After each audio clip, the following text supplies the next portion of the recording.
सरगुजा जिले के मैनपाट क्षेत्र के पैगा गांव में रहने वाली रिबिका लकड़ा, जो नेशनल प्लेयर रही हैं। बास्केटबॉल में कई गोल्ड मेडल उन्होंने हासिल किए, लेकिन लगातार ये बात सामने आ रही थी कि रिबिका की आर्थिक हालत सही नहीं है, वो उनको खेल कूद के और प्रैक्टिस के संसाधन नहीं मिल पा रहे हैं। रिबिका हमारे साथ हैं, इनसे जानते हैं कि किस तरह की दिक्कत। रिबिका, ये बताइए सबसे पहले तो कि जो इस तरह की बात आई कि आपको मतलब मजदूरी करना पड़ रहा था, क्या इसमें कितनी सच्चाई है? सर ये मजदूरी तो मैं अपने पापा के साथ करना चाहती थी, क्योंकि ऑनलाइन प्रैक्टिस नहीं करी थी बहुत दिन से, मतलब 10 दिन से।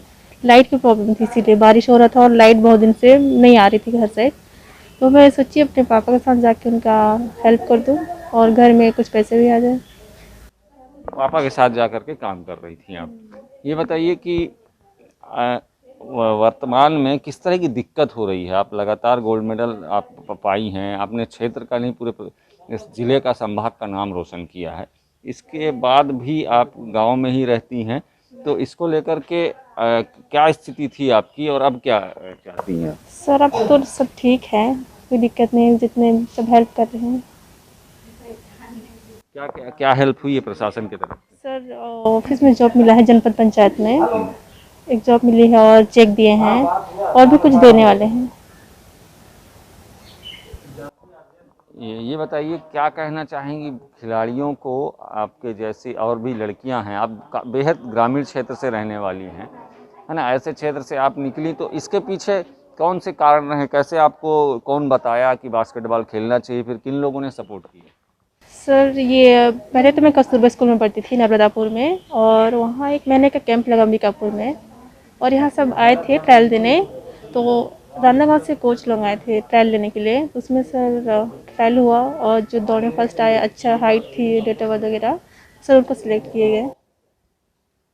इसके बाद जब आप खेलना शुरू की तो कौन कौन से अवार्ड और कहाँ कहाँ खेल चुकी हैं? सर अब मैं यूरोप गई हूँ, इंटरनेशनल प्लेयर हूँ और नेशनल भी खेल चुकी हूँ। तो अवार्ड कौन कौन से, कितने गोल्ड मेडल मिले हैं? गोल्ड मेडल होगा सर 4, सिल्वर भी और ब्रॉन्ज भी है। और कोई मांग आपकी जिसके वजह से आपकी खेल में खेल प्रभावित होता हो, प्रैक्टिस प्रभावित? किट मिल गई आपको? हाँ किट मिल गई, बैग मिल गई और फिर टी शर्ट वगैरह सब, बास्केटबॉल और उनके साथ प्रैक्टिस करने के लिए स्पीकिंग और रस्सी वगैरह सब, बॉटल वॉटल सब मिली है सर। आर्थिक स्थिति कैसी पिताजी की? घर चलाने के लिए गुजारा हो जाता है या कोई दिक्कत होती है? सर कभी कभी दिक्कत होता है, इससे पापा पूरा मैनेज नहीं कर पाते हैं, क्योंकि उनको ज़्यादा पैसा नहीं मिलता है काम करने क्या से। करते हैं पिताजी? वो मिस्त्री वगैरह काम करते हैं सर, खेती बाड़ी करते हैं। तो देखिए, ये हैं रिबिका लकड़ा, जो बता रही हैं कि पापा क्योंकि लॉकडाउन में घर में खाली थी, इसलिए अपने पिताजी की हेल्प करने के लिए वो भी काम करने चली जाती हैं कभी कभी। और इन्होंने सरगुजा से निकल कर के साई में बास्केटबॉल की ट्रेनिंग ली, और ट्रेनिंग के बाद बास्केटबॉल खेलते हुए यूरोप में जा कर के ये भारत का प्रतिनिधित्व करी। भारत की टीम से इन्होंने यूरोप में बास्केटबॉल खेला, और इसके साथ ही 4 गोल्ड मेडल सहित तमाम खिताब इनके नाम हैं।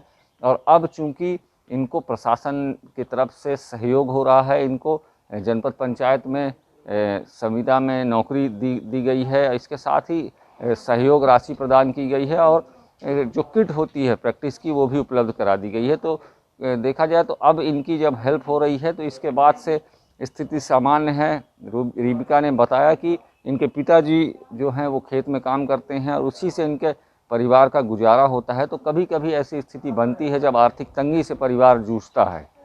देश दीपक गुप्ता, ईटीवी भारत, सरगुजा।